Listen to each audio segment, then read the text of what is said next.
Good morning all of you. कैसे हो प्यारे बच्चों। उम्मीद करती हूँ कि सारे ठीक होंगे, कुशल मंगल होंगे और अपनी जो छुट्टियाँ हैं बहुत ही खुशी खुशी बिता रहे होंगे। तो बेटा आज की क्लास के अंदर हम समास को डिस्कस करेंगे। पिछली क्लासेस में हमने संधि का टॉपिक कवर कर लिया था और इसी से रिलेटेड जो अगला टॉपिक हमारा है इसी कड़ी के अंदर वो करेंगे हम समास। जब तक संधि का टॉपिक हमें अच्छे से क्लियर नहीं होता है तब तक हमारे समास भी हमें अच्छे से क्लियर नहीं होंगे। तो इसलिए समास को अच्छे ढंग से क्लियर करने से पहले ज़रूरी ये है कि हमें संधि है वो ढंग से आनी चाहिए। तो आज की क्लास के अंदर हम शुरू करेंगे समास। समास तो बेटा सबसे पहले बात करें संधि और समास की। तो देखो क्वेश्चन यहाँ से कैसे फ्रेम होता है। कई बार क्या होता है एग्जाम के अंदर डायरेक्ट परिभाषा उठ के आ जाती है कि वर्णों के मेल से होने वाला परिवर्तन क्या कहलाता है। नीचे चार क्वेश्चन दिए जाते हैं आपको। संधि होती है, शब्द होता है, समास होता है या उसको वर्ण कहा जाता है। तो यहाँ पे समझने वाली चीज़ क्या है कि संधि के अंदर वर्णों का खेल होता है, वर्णों का मेल होता है और वर्णों के आधार पर होने वाला परिवर्तन है वो संधि को परिभाषित करता है। लेकिन समास की जो परिभाषा है वो इससे थोड़ी सी अलग है। इसमें हमें क्या करना होता है, इसमें हमें केवल मात्र एक शब्द है वो यहाँ पे चेंज करना होता है और वो क्या होता है कि शब्दों के मेल से होने वाला परिवर्तन समास कहलाता है। बात समझ में आई। अगर वर्णों के मेल से होने वाला परिवर्तन संधि कहलाता है और शब्दों के मेल से होने वाला जो परिवर्तन है वो समास कहलाता है। तो दोनों की परिभाषाओं के अंदर बिल्कुल भी कंफ्यूज आपको नहीं होना है। आपको क्या करना है, आपको शब्दों के ऊपर अपने फोकस है वो बनाए रखनी है। तो बात करते हैं कि समास शब्द है वो कितने शब्दों से मिलकर बना है। तो बेटा हमारा जो समास शब्द है ये दो शब्दों से मिलकर बना है, सम और आस। ठीक है, सम और आस।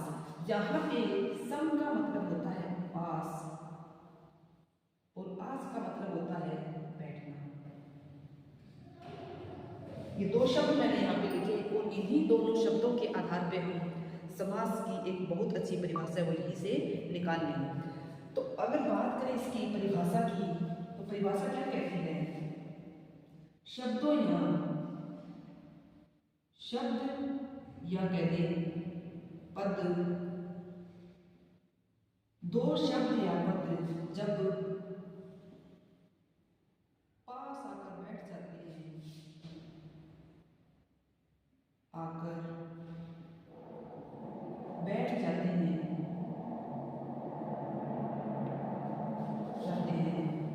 तो उसे ही समास कहा जाता है। समास कहा जाता है। ठीक है, ये वो परिभाषा है जो हमने इस फॉर्मेट से यहाँ पे तैयार करके लिखी। अब केवल मात्र एक ही परिभाषा को लेकर हमें नहीं चलना है, हमें क्या देखना है कि जितनी परिभाषाएं हम खुद कर सकते हैं उतनी परिभाषाएं आपको लिखनी है। आप जो मैं बता रही हूँ कोई जरूरी नहीं वही परिभाषा लिखो, आप अपनी परिभाषा खुद भी बना सकते हो। लेकिन जो परिभाषा आप लिखने जा रहे हो उनकी जो वर्डिंग है या उनकी जो शब्दावली हो बिल्कुल सही होनी चाहिए। तो इसी से रिलेटेड अगर हम दूसरी परिभाषा की बात करते हैं तो इसमें क्या होता है कि दो या दो से अधिक पदों के मेल से होने वाला परिवर्तन भी समास कहलाता है। दो या, दूसरी परिभाषा क्या कहती है, दो या दो से अधिक पदों के मेल से होने वाला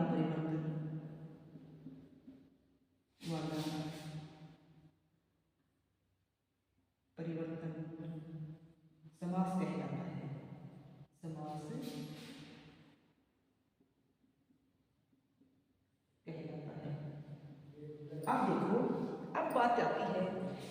क्या शब्द और पद दोनों एक ही होते हैं या इनके अंदर थोड़ा अंतर होता है?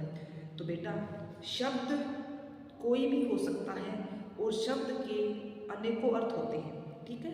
जैसे मैंने देखा आम, जैसे मैंने बोला आम, तो आम जैसे ही मैंने बोला तो आप बच्चों के मन में विचार आया कि आम तो एक फल होता है जिसको हम खाते हैं। लेकिन जब मैंने इसी आम को वाक्य में प्रयोग कर दिया कि मोहन आम आदमी है या सोहन आम आदमी है या कहते हैं कि मैं आम इंसान हूँ, तो यहाँ पे जो आम शब्द है वो यहाँ पे फल न होकर किसी साधारण व्यक्ति को बता रहा है। और यहाँ पे जो आम है वो एक शब्द नहीं है, यहाँ पर आम एक पद का काम है कर रहा है।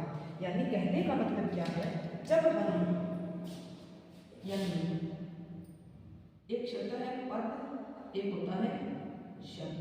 पहले हम शब्द को समझते हैं। शब्द क्या है? शब्द एक स्वतंत्र इकाई होती है। शब्द एक स्वतंत्र इकाई है, ठीक है।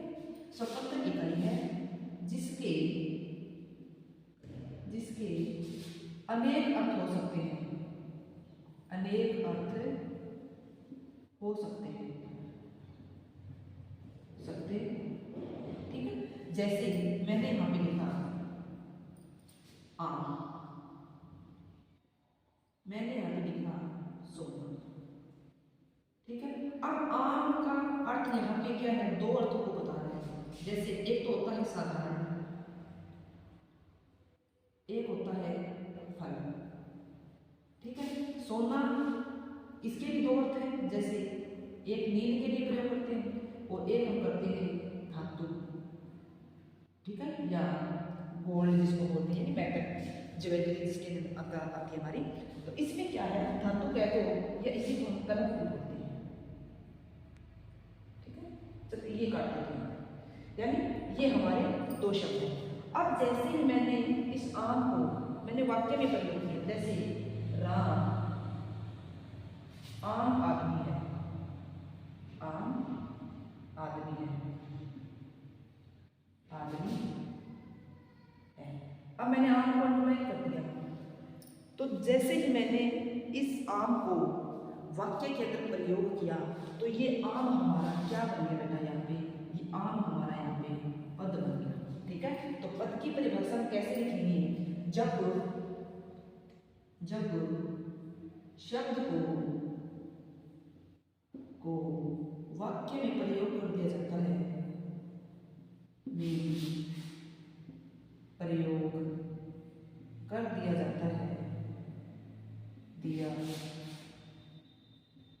जाता है, तो वह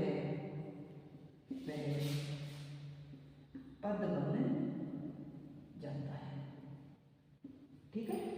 इतनी सी डिस्कशन आपको समझ में आई। यानी क्या होता है शब्द और क्या होता है पद? मतलब शब्द स्वतंत्र होते हैं, लाखों अर्थ हो सकते हैं इसके, लेकिन पद क्या होते हैं? जब उसी शब्द को हम वाक्य के अंदर प्रयोग कर देते हैं तो प्रत्येक शब्द अपने आप के अंदर एक पद बन जाता है। तो हम कर रहे थे समास को, तो समास की जो पहली परिभाषा हमने की, जब दो या दो से अधिक पद पास आकर बैठ जाते हैं तो वहाँ पे क्या होता है? समास का निर्माण होता है। या दो या दो से अधिक पदों के मेल से होने वाला परिवर्तन समास कहलाता है। तो पहला क्वेश्चन हमारा यहीं से पुट हो रहा है कि समास किसे कहते हैं? तो समास की परिभाषा पदों का मेल या शब्दों का मेल समास कहलाता है और वर्णों का मेल हमारी संधि कहलाती है। अब बात आती है कि समास का शाब्दिक अर्थ क्या होता है?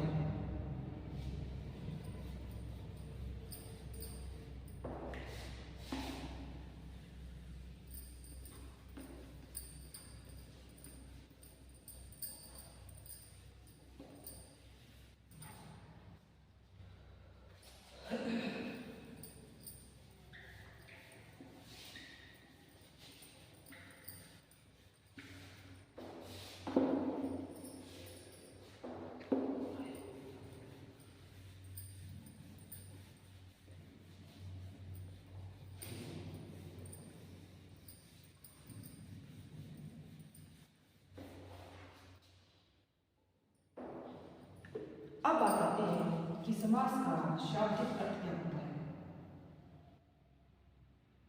समास का शाब्दिक अर्थ,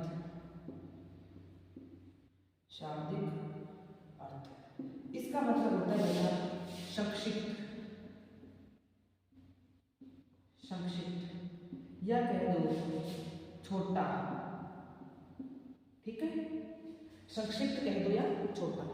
यानी समास का जो शाब्दिक अर्थ की अगर बात करें तो इसका मतलब होता है किसी भी चीज को संक्षेप में लिखना या उसका रूप है वो छोटा करके लिखना। तीसरी बात ये आती है कि हिंदी व्याकरण के अंदर समास क्यों आए, मतलब क्या ऐसा रीजन रहा कि व्याकरण के अंदर समास को हमें जोड़ना पड़ा।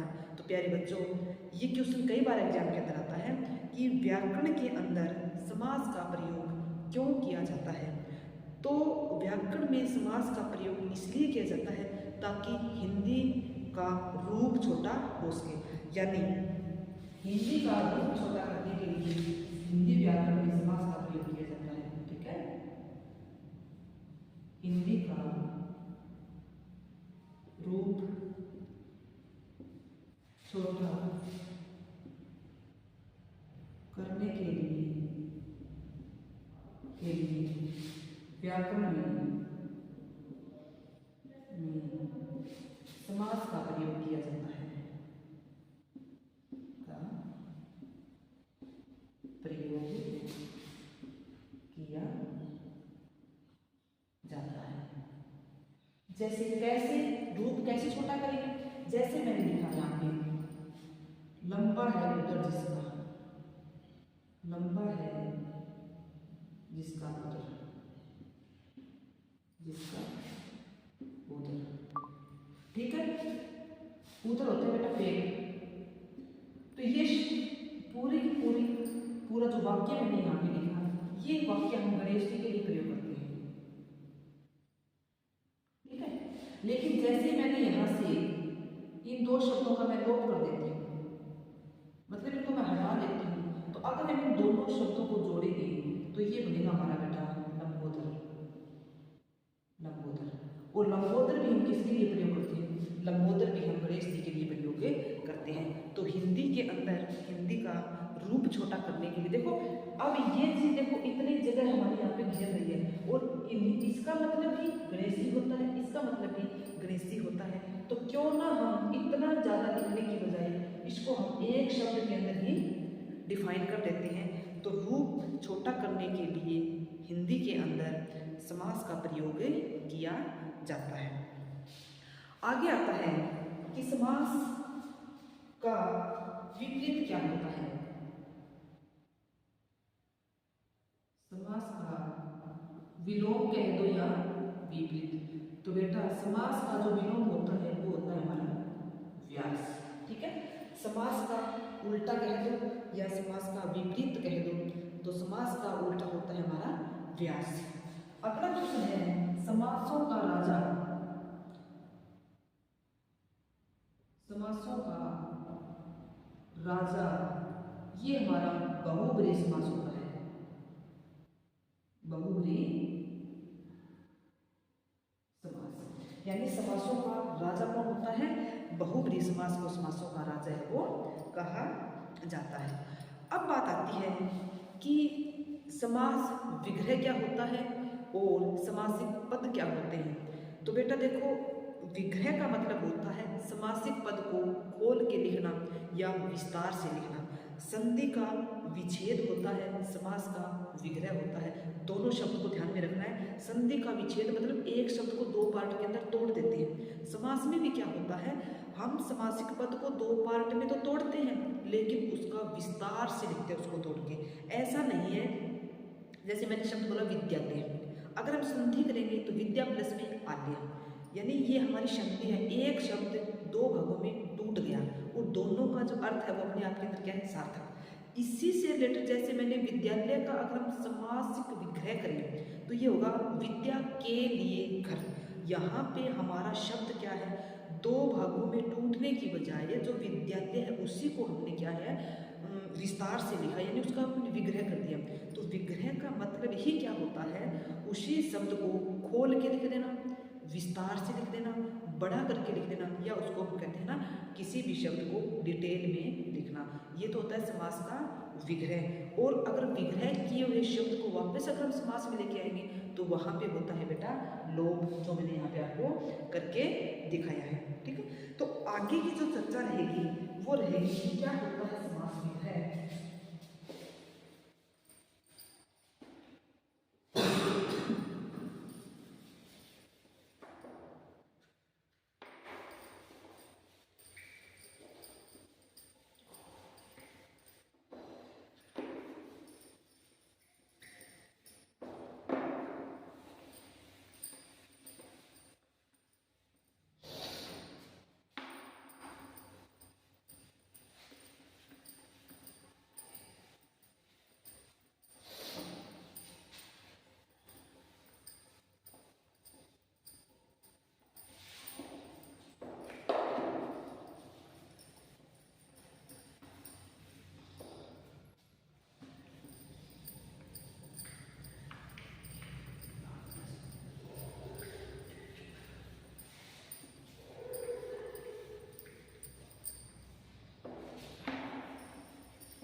अब बात आती है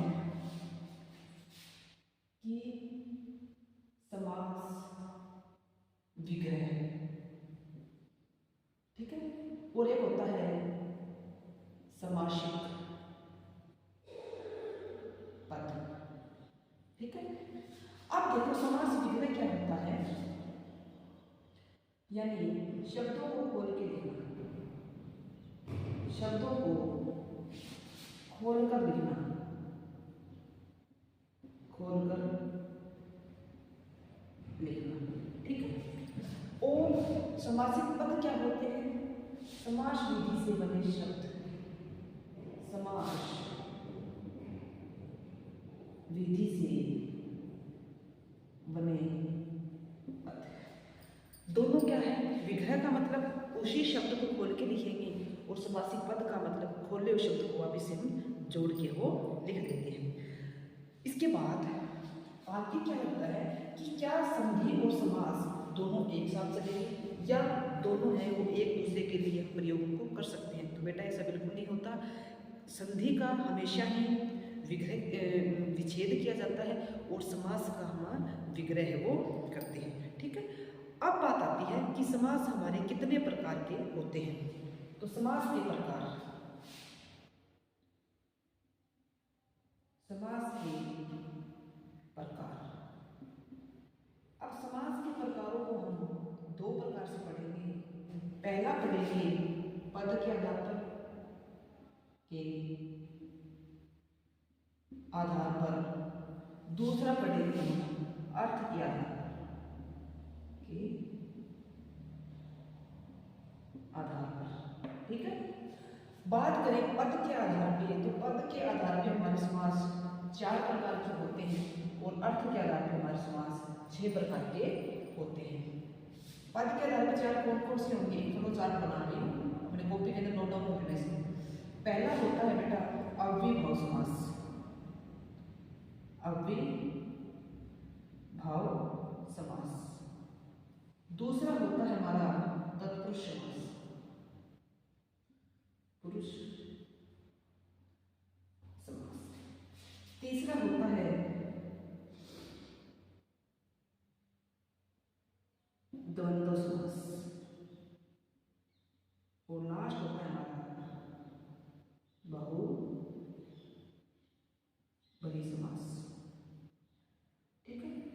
यानी पद के आधार पे समास के 4 भेद होते हैं, लेकिन अर्थ के आधार पे समास के 6 भेद होते हैं। वो 6 कौन से होंगे?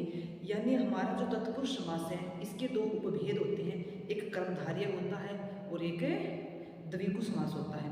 तो अर्थ के आधार पे कह दो या ऐसे पूछ लिया जाए कि समास के कुल कितने भेद होते हैं, तो समास के कुल 6 भेद होते हैं। पद के आधार पे पूछे जाएंगे 4 आंसर देना है आपको।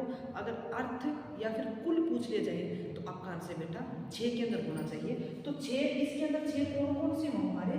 4 तो हमारे ये हो गए, ठीक है, ये तो हमारे 4 होंगे, प्लस में 2 ये हो गए।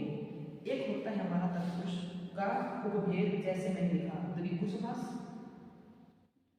द्विगु समास, और एक होता है बेटा कर्मधारय समास, कर्मधारय समास। एक होता है द्विगु समास, दूसरा होता है कर्मधारय समास। यानी ऐसा कौन सा समास है जिसके 2 उपभेद होते हैं? तो हमारा ऐसा तत्पुरुष समास है जिसके 2 उपभेद होते हैं, या सब पाठ आप कह सकते हो। पहला होता है द्विगु समास, दूसरा होता है हमारा कर्मधारय समास। तो इस प्रकार से अर्थ के आधार पर तो हमारे 6 होंगे। पहला लिखोगे अविभाव समास, दूसरा लिखोगे तत्पुरुष समास, तीसरा लिखोगे द्विगु समास, चौथा कर्मधारय समास, पांचवा करेंगे हम द्वंद्व समास, और छठा होता है हमारा बेटा बहुव्रीहि समास, ठीक है। तो सबसे पहले चर्चा करेंगे हम अव्ययभाव समास की। बात करें इसकी परिभाषा की तो क्या होती है इसकी परिभाषा?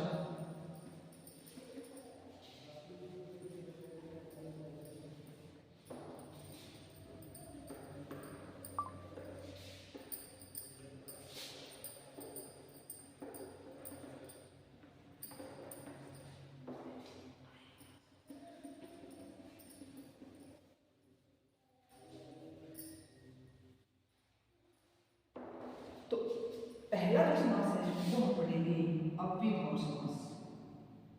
अव्ययभाव समास, देखो अव्यय का मतलब क्या होता है? जिसका कभी व्यय नहीं होता, या जो कभी खर्च नहीं होता, खर्च नहीं होता।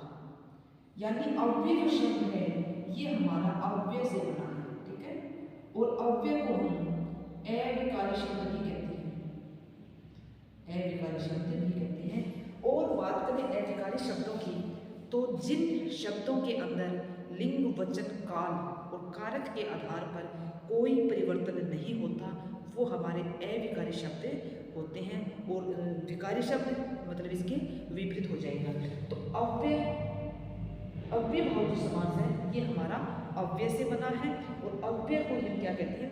अविकारी शब्द को कहते हैं। तो इसके हम बेटा 4 डेफिनेशन यहाँ पे करने वाले हैं। चारों को आप ढंग से लिख लेना, और चारों के चारों जो डेफिनेशन है उनको आप याद कर लेना, क्योंकि एग्जाम के अंदर आपकी चारों में से कोई एक डेफिनेशन अगर आपको याद रह जाती है तो मतलब आपका जो अव्ययभाव समास का जो कॉन्सेप्ट है वहाँ से क्लियर हो सकता है। क्योंकि कई बार क्या होता है हम एक ही डेफिनेशन को रख लेते हैं, बाई चांस वहाँ से पेपर में क्वेश्चन नहीं आता है, तो फिर हमारा जो रुझान है वो किस तरफ होता है कि जो हमारा पेपर है वो आउट ऑफ सिलेबस से गया है। तो आपको ग्रामर की एक एक लाइन को बहुत अच्छे ढंग से करना है। तो इसके हम डेफिनेशन की अगर बात करें तो पहली परिभाषा क्या कहती है? जिस समास का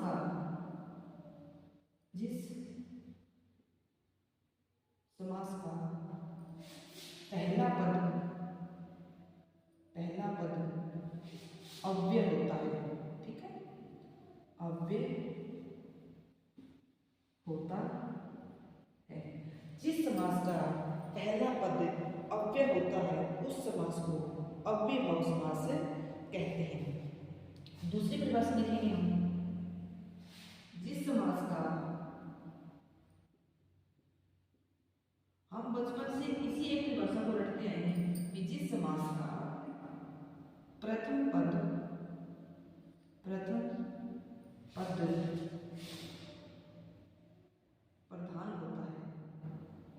प्रधान होता है। देखो अब शब्द आया यहाँ पे प्रथम पद, ये प्रथम पद क्या होता है? तो बेटा समास के अंदर हमारे दो प्रकार के पद होते हैं। एक होता है हमारा प्रथम पद, एक होता है हमारा द्वितीय, या इसी को बोलते हैं उत्तर पद। उत्तर पद। अब प्रथम पद क्या होता है? जैसे मैंने शब्द लिखा यथाशक्ति, यथाशक्ति। अब इसमें दो शब्द हमारे, एक तो है यथा और एक है शक्ति। तो यथा तो हमारा है बेटा प्रथम पद, और शक्ति हमारा क्या है? उत्तर पद। ठीक है, यानी ये जो शब्द है वो दो शब्दों से मिलकर बना है, यथा और शक्ति।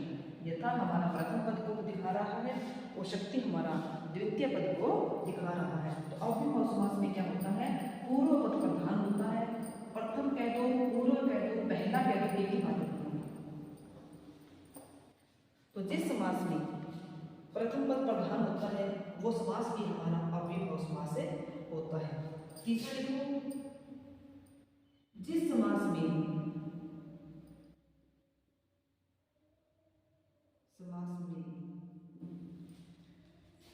शब्दों की आवृत्ति होती है, शब्दों की आवृत्ति होती है, वहां पर भी हमारा क्या है? अव्ययभाव समास से होता है। चौथी परिभाषा क्या लिखेंगे? जिस समास में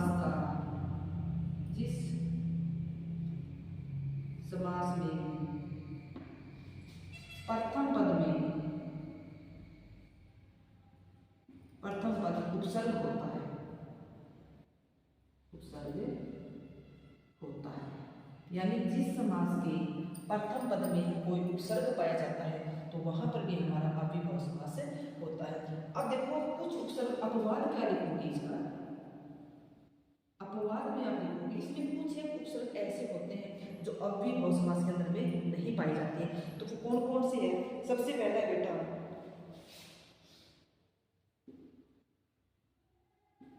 सु,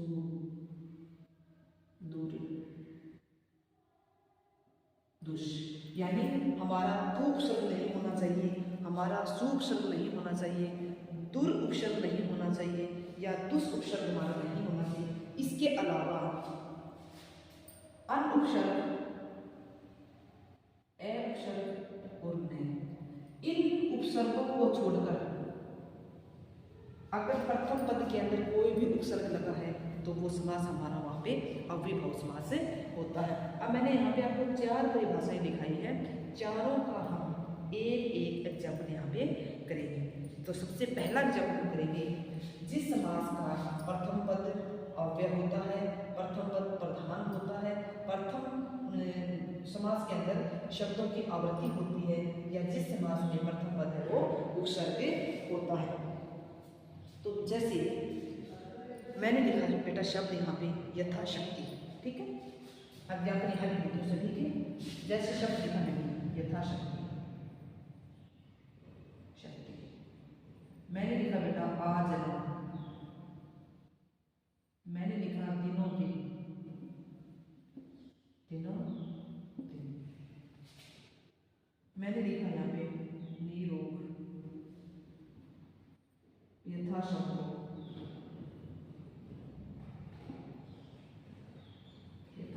संभव। इस तरह मैंने लिखा दिन दिन, यह लिखा प्रति वर्ष।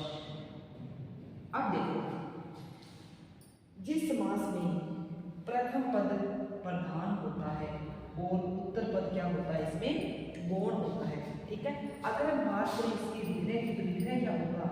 शक्ति के अनुसार, शक्ति के अनुसार। देखो यथा का मतलब होता है के अनुसार, दूसरा है आजन, आजन।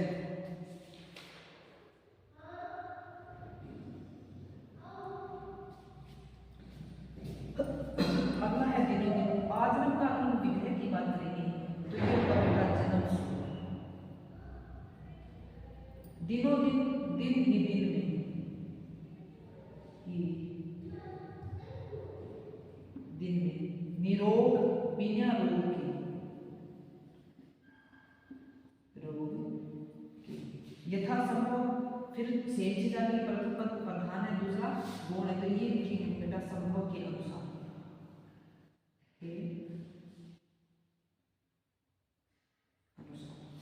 दिन दिन यानी दिन ही प्रतिवर्ष यानी प्रत्येक वर्ष। तो बेटा आज की क्लास के अंदर हमने समास की परिभाषा को पढ़ा। इसके बाद हमने ये भी देखा कि क्या होता है समास विग्रह और क्या होते हैं हमारे समासिक पद।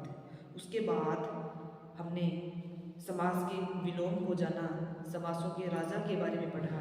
तत्पश्चात हमने समास के भेद पढ़े और भेदों के अंदर हमने ये डिस्कस किया कि पद के आधार पे कितने होते हैं और अर्थ के आधार पे कितने होते हैं, या कुल समास है वो कितने प्रकार के होते हैं।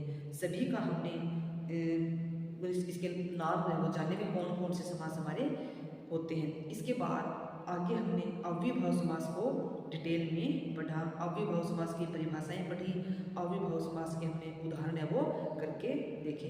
तो बेटा आज की क्लास में हम इतना ही करेंगे, बाकी की जो डिस्कशन है वो हम अगली क्लास के अंदर इनको कंटिन्यू करेंगे, यानी जो समास हमारे बच के वो हम नेक्स्ट क्लास के अंदर उनको पूरा करेंगे। तो सभी बच्चों को